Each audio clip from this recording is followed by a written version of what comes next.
Many of our inflatable breeze awnings come with storm bars. These are generally for the roof of the awning and give it more stability when you're driving away and stops the rain from pooling on the top. To blow one of these up, you screw your pump on, like so. And obviously you've got a gauge on your pump, but you want to be doing this by touch as well.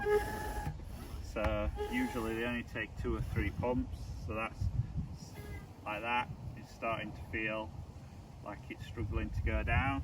So feel it. It's a bit soft there, still got a bit of squash to it. So one more, and that's fine. So it's still got a little bit of give to it there.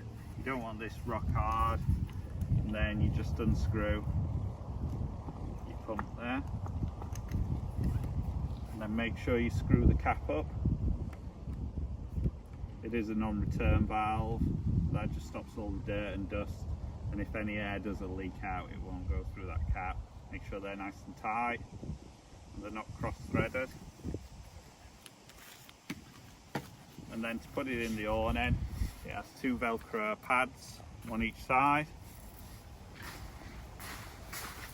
And you'll find in your awning you will have the opposite Velcro pads here, and just put one side in, and then sometimes you have to give it a bit of a push to get it in, but it's quite easy, and there you go.